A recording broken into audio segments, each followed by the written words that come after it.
In today's video, I'll be sharing a December update from our garden. What's growing, what we've been harvesting, and a couple of big changes we've made recently, including a refresh of our pond area and the build of a new garden bed. Namaskaram, I'm Srideep and welcome back to Srideep's Garden Stories. December has a very different feel in the garden. Things grow quickly, the days get hotter, and the garden almost asks for a little more attention.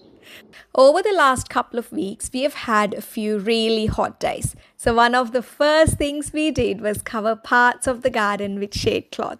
It's a simple step, but it makes a big difference, especially for our young plants. It helps them cope with the heat and also helps the soil not to dry out quickly. I like to keep the shade cloth light and flexible. However, putting this up for us does take at least an hour and a half for our garden. Even with the heat, the garden has been very generous. Over the last 3 weeks, we've harvested almost the last of our blueberries for this season, close to half a kilo in total. And it's been really satisfying watching the bushes slowly wind down for the year. I also picked my first lot of Malabar spinach. This one is the red variety. It's one of those plants that really shines in warm weather and it adds such a beautiful color to the garden. Around the garden, things are steadily filling up. The lemons are growing bigger now. Tindora is establishing well and the okra plants are coming along nicely. I've also done another round of tomato pruning. This one I did just after 2 weeks from the previous one, and I feel the growth has been really strong. I don't prune the Roma tomato varieties heavily because they're a determinate variety, but I do keep an eye on the indeterminate ones.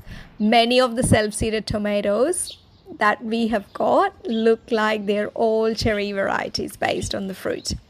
The potato plants have been heaped up with more soil, and at this time of the year, I make it a habit to do quick daily checks just so I can stay ahead of the pest issues. And then there's the color. The sunflowers, they have completely surprised me. They looked so stunted last time, but they grew so tall and they have taken over beautifully. The dahlias are coming along really well too. These tubers return every year. They multiply on their own and bring so much life into this space. In today's video, I'll also be sharing 2 bigger changes we've made recently. A refresh of our pond area and the build of our vegetable bed in the backyard. Let me show you the pond first. We've always enjoyed having a water feature in our backyard. The gentle trickling sound of water is very calming for us and it gives that feeling of being close to nature, almost like being in a forest. This pond area sits in partial shade, which has always made it a little tricky. Over the years, we have experimented with different plants here. At one stage, we even tried moving some indoor plants into this space, and they absolutely thrive. That setup worked well for almost 5 years, but slowly the space started feeling very cluttered. Even with regular pruning and reshaping, it never quite felt balanced or aesthetically pleasing. The pond plants themselves also became a challenge. We had plants like papyrus and a few other fast-growing varieties. While they grow well in water, they're very aggressive plants. They spread quickly, take over the pond, block light and water movement, and they also need constant maintenance. Over time, they started overpowering the pond rather than complementing it. This year, we decided it was time for a complete refresh. We usually find time for garden projects like this around this time of the year when the kids finish school and we have a bit more time on hand. With the ongoing bird problem as well, we wanted something that was easier to maintain. One big inspiration for this change, though, came from our visit to Japan. We really loved how less is more there. Clean, minimal spaces where just one element is allowed to stand up. So for this area, we wanted the pond itself to be the main focus. The first step was removing all the plants and leveling the surrounding soil. We then completely cleared out the pond and removed all the pond plants. You can actually see how much algae we had built up in just a few months. I cleaned the pond thoroughly by hand, no chemicals, just brushing off the algae and rinsing it out. We do have fish and shrimp in this pond, so they were temporarily moved into a bucket while cleaning was done. Once the pond dried nicely, we refilled it, placed the filter back in, and returned the fish to their home. The next day, we visited a small local business here in Adelaide that specializes only in pond plants. It's not a fancy shop, it's just run by a true pond enthusiast. And I always find places like this incredibly helpful for advice and ideas. This time, I wanted to rely mainly on plants to naturally support the pond without using the pots inside the water like we did before. One of the key plants we added is hornwort, also known as foxtail. This is a fantastic oxygenating plant. It helps keep the water clear, reduces algal growth, and provides shelter for fish and shrimp. Along with that, we added floating plants like water lettuce, frogbit, and other floating varieties. These plants help shade the water, absorb excess nutrients, and naturally improve water quality. The boys also spotted a few fish they liked, so we added 2 more fish to the pond. Around the pond, we laid a mulch mat to help keep the area neat and low maintenance. The mat is pinned down with wooden pegs and will hold the mulch in place. We then chose shade-loving, low-maintenance plants for surrounding area. And to add contrast, we used white stones around the plants and red mulch. Birds do find this area interesting, so we may add a stone edge later. I will keep you posted on that. While we are at the pond plant place, we also came across a small fountain feature that we really loved. We felt it would add more depth and movement to the pond. The pond place doesn't actually sell these, but the owner kindly made one up for us and we collected it a week later. Once it was placed, it completely changed the look of the pond. The color of the pot has a beautiful greenish blue tone and it blends so naturally into the space. This is the finished look for now and we're really happy with how calm and balanced it feels. Let me know in the comments what you think. If you have any ideas on how to stop birds from constantly digging around the edges, I would love to hear them. Today, I want to show you the transformation of this section of our backyard, specifically our growing space. When we first built this house, this area had a 3-layer hedge. At the back, we had tall ornamental plum trees, then a mid-layer of lily pillies, and a smaller dwarf box trees in the front. That setup worked well for about 13 years. But around 3 years ago, the ornamental plums became a real problem.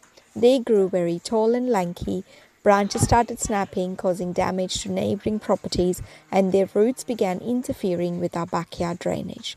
During heavy rains, this area would always flood. So in 2022, we made the decision to remove those trees. By then, I had already transformed our front yard into a productive growing space, and when this area became bare, I didn't want to replant it with ornamental trees again. I wanted to expand our edible garden. But I also wanted to take my time and understand what would actually work here.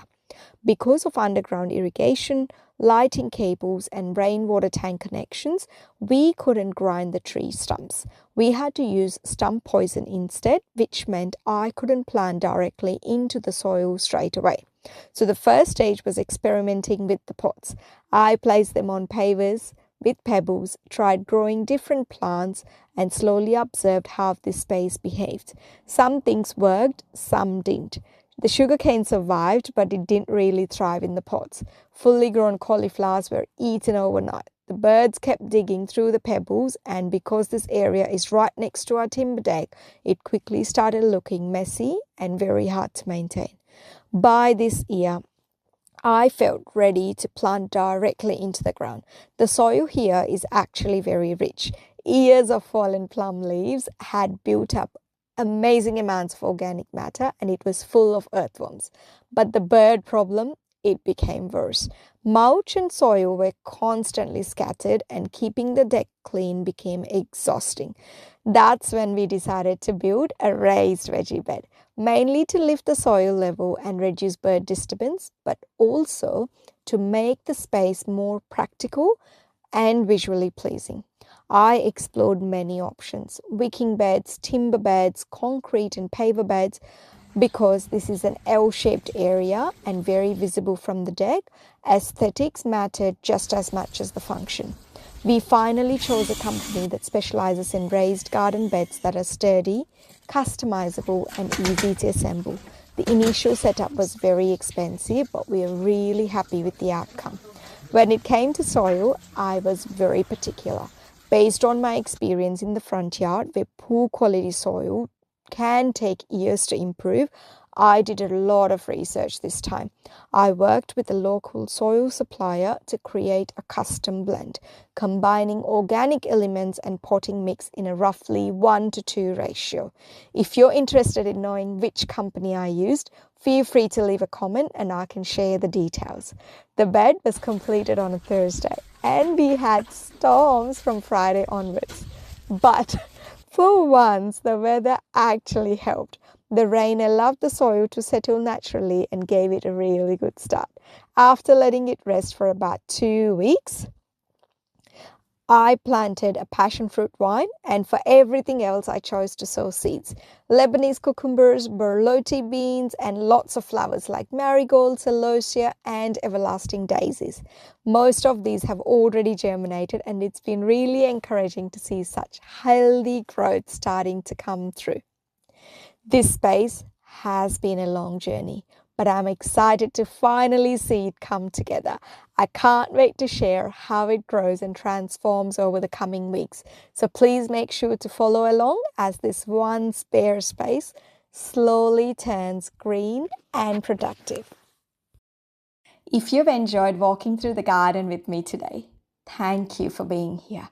If you'd like to stay connected and follow along as the garden continues to grow, you're always welcome to subscribe. And if you have any suggestions, ideas, or questions, especially about the pond or raised beds, I would love to read them in the comments and answer. I will see you all in the next episode. Until then, please keep growing what matters.